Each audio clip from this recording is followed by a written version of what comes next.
Thank you. Thank you. Thank you. Thank you. Thank you. Thank you very much. Thank you.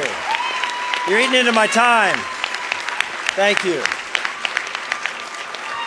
Thank you. This is not the Von Trapp family, and we're not going to sing.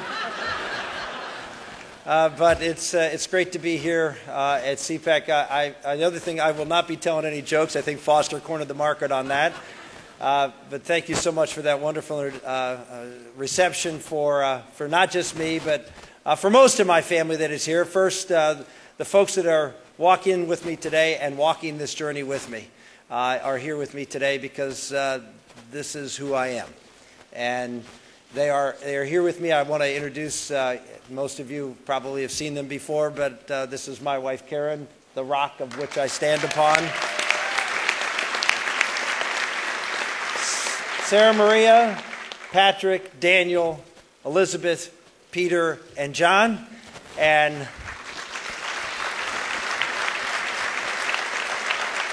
of course, the one that is not here with us, but is home and recuperating just well and doing amazingly well, thanks to all of your prayers, our little girl, Bella.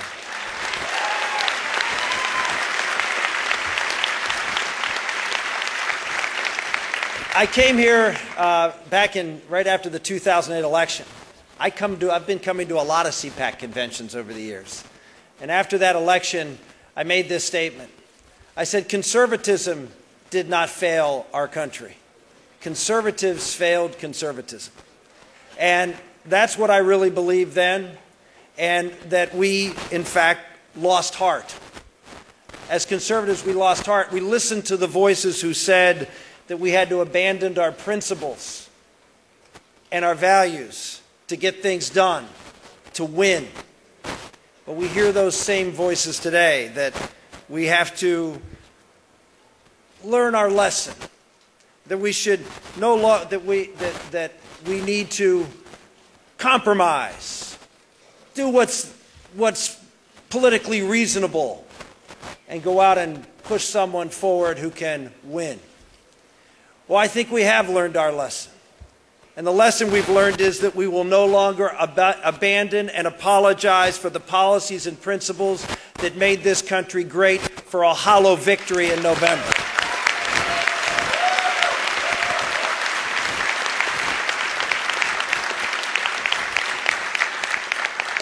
The other thing we should recognize, as conservatives and Tea Party folks, that we are not just wings of the Republican Party, we are the Republican Party.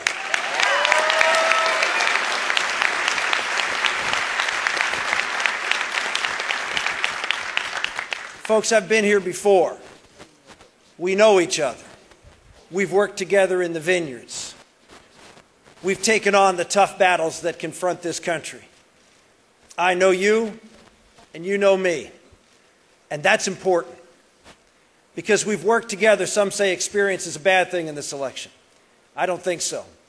I think knowing the people who are the conservative leaders, knowing the people who have worked in the vineyards for decades, knowing the people who bring the ideas and the breadth and the wellspring of ideas to conservatism is important.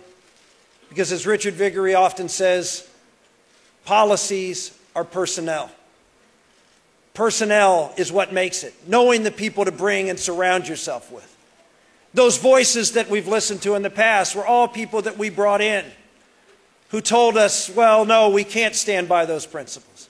Ladies and gentlemen, as President of the United States, we will surround ourselves in this administration with people who share our values, who are committed to the principles that made this country great, leaders of the conservative movement.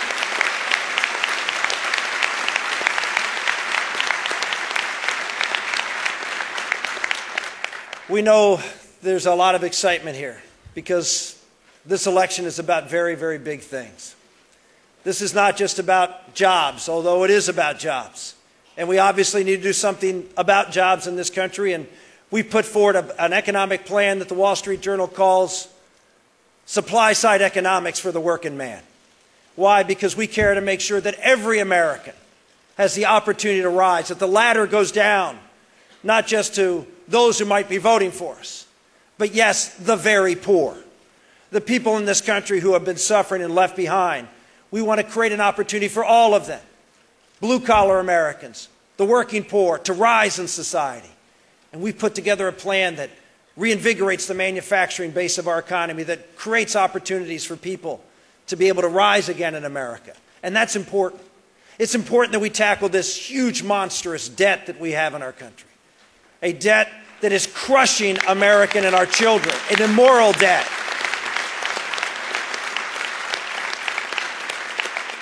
And I put forward another plan that says we're going to cut $5 trillion in 5 years, balance the budget in 5 years, and in every year we will spend less money than the year before, year after year after year, until the budget is balanced. No more cuts in the rate of growth.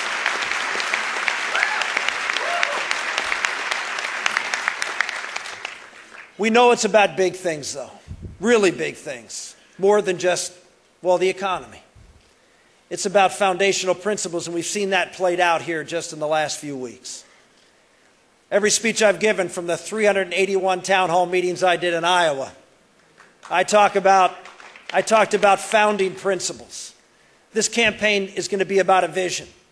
This campaign is going to be about who we are as Americans, because in essence, that's what's at stake. This is the most important election in your lifetime. It's an election about what kind of country you're going to leave to the next generation. Are we going to be a country that believes, as our founders did, that our rights don't come from the government, they come from a much higher authority?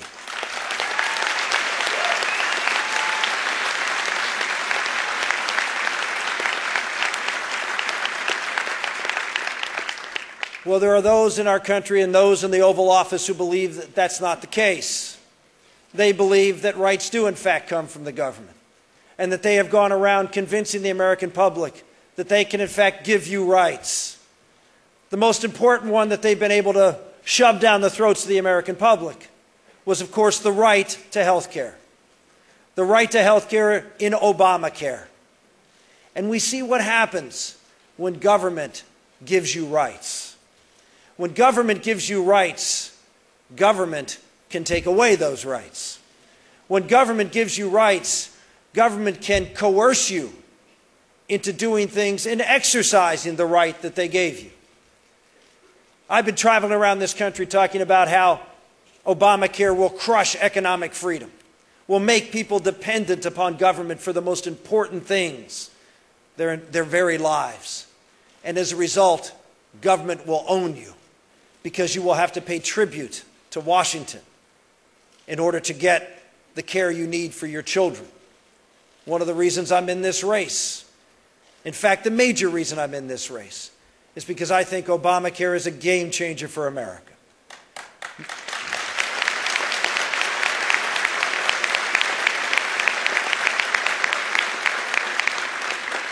Margaret Thatcher said when she left the Prime Ministership of England, she was never able to accomplish what Reagan accomplished. And she said the reason?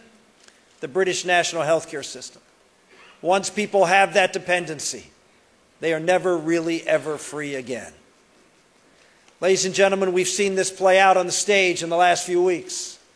We've seen the President of the United States not only tell you what insurance coverages you will have, how much you're going to pay, how much you'll be fined if you don't, but he's now telling the Catholic Church that they are forced to pay for things that are against their basic tenets and teachings, against their First Amendment right.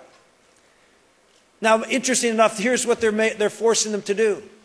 In an insurance policy, they're forcing them to pay for something that costs just a few dollars.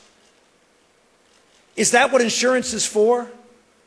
And the foundational idea that we have the government telling you that you have to pay for everything as a business, things that are not really things that you need insurance for, and still forcing on something that is not a critical economic need. When you have an economic distress, which you would need insurance, but forcing them even the more to do it for minor expenses. Ladies and gentlemen, this is the kind of coercion that we can expect. It's not about contraception. It's about economic liberty. It's about freedom of speech. It's about freedom of religion. It's about government control of your lives, and it's got to stop.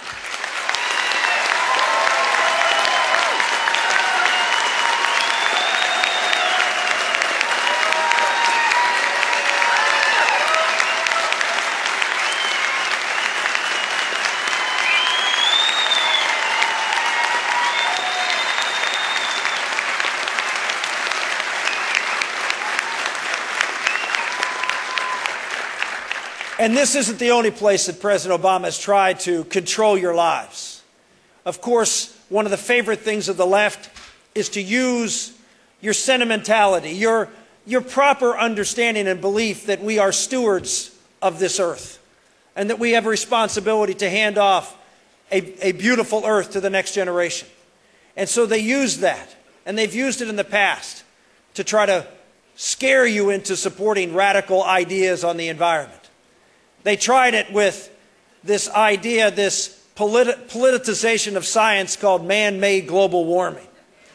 And President Obama, you may remember, tried to pass cap and trade and tried to get control not only of the healthcare system, but of the energy industry, the manufacturing industry, another two big sectors of this economy, and using this facade of man-made global warming. Well, I stood up and fought against those things. Why? Because they will destroy the very foundation of prosperity in our country. You look at any country in the world, and you look at their energy consumption and the cost of energy and their quality of life, their standard of living.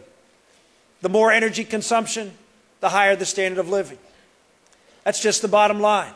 We need in America, if we're going to fuel a great and vibrant economy, we need affordable energy. And this administration has gone out and not only has attacked us with cap and trade and global warming, but now that that has been thrown on the dustbin of history, now they're going after hydrofracking. Now, I come from Pennsylvania. We're doing a little bit of that in Pennsylvania, thank God.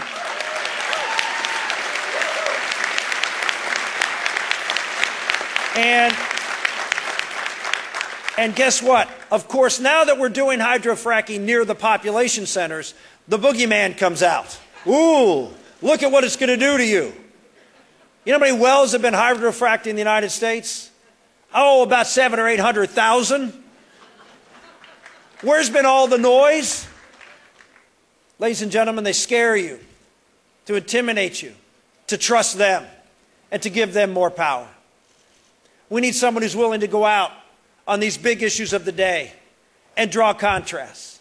We're not going to win this election, ladies and gentlemen, because the Republican candidate has the most money to beat up their opponent and win the election.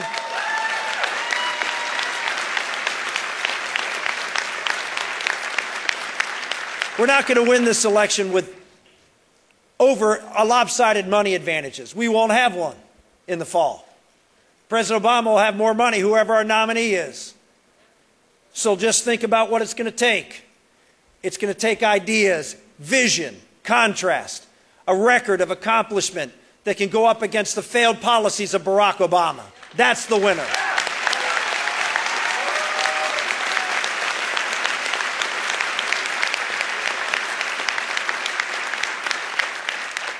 Well, let's just take a look at that in the Republican field.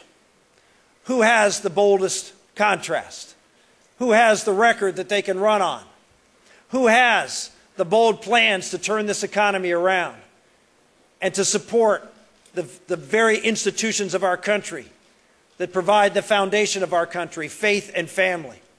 Who has that strong track record and that contrast? Okay.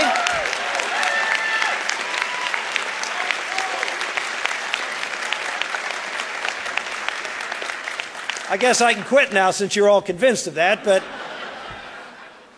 let's look at it. On the issue of Obamacare, who has a record of supporting health savings accounts and tort reform and bottom-up consumer-driven health care for 20 years? And who has supported, in fact, the stepchild of Obamacare, the person in Massachusetts who built the largest government-run healthcare system in the United States. Someone who would simply give that issue away in the fall. Give the issue away of government control of your health.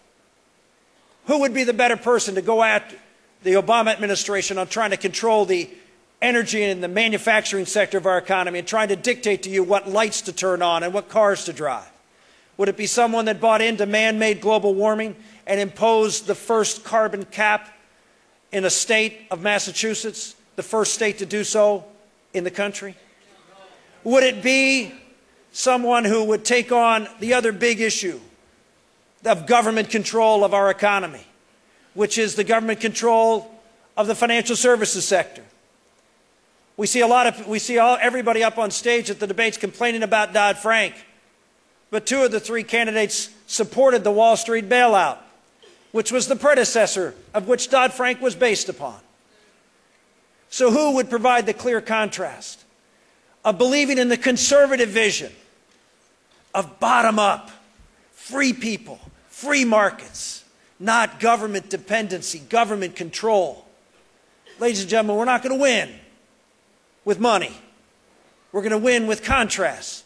We're going to win with ideas. We're going to win by making Barack Obama and his failed policies the issue in this race.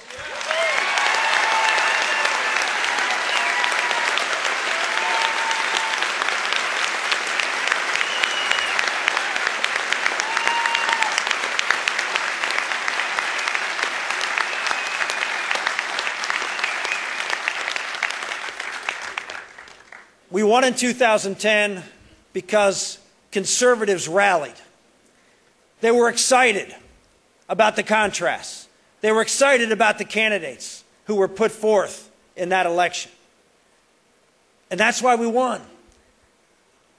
We always talk about, oh, how are we going to get the moderates? Why would an undecided voter vote for a candidate of a party who the party's not excited about?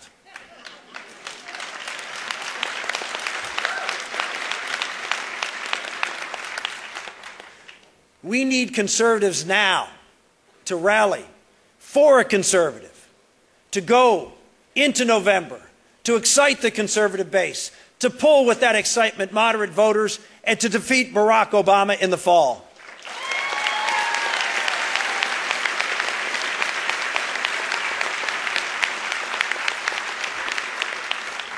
When I close, I'll just say this.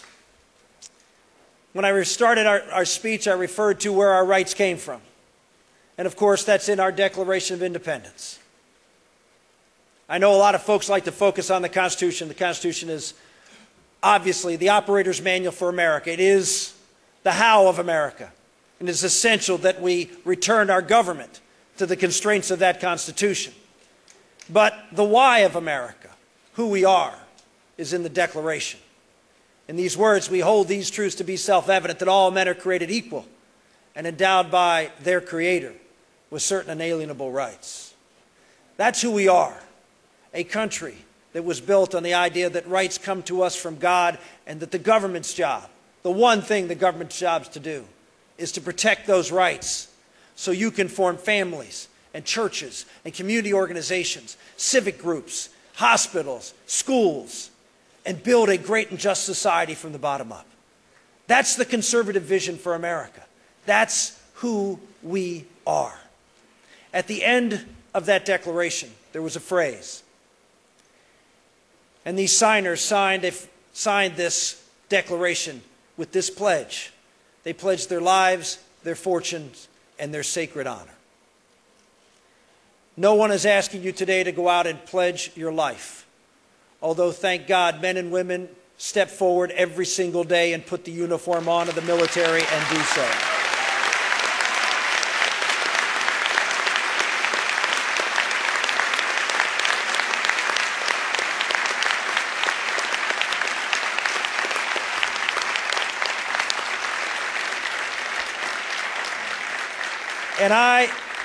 And I am not asking for your fortune, although if you go to ricksantorum.com, a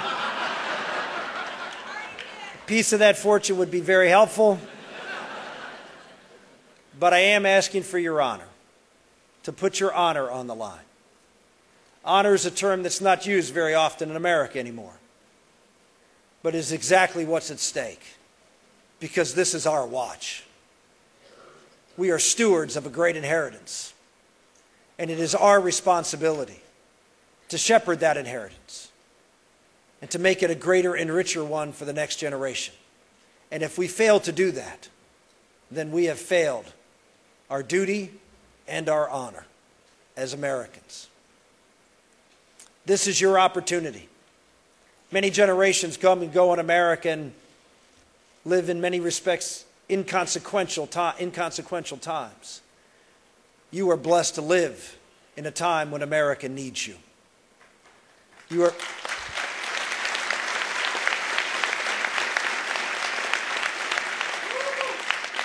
Please walk out of this gathering. Choose the candidate that you believe is the right person to lead this country, not just to victory, but to the changes that are necessary for that victory to be one that you can say, I have done my duty, I have kept my honor. Thank you and God bless.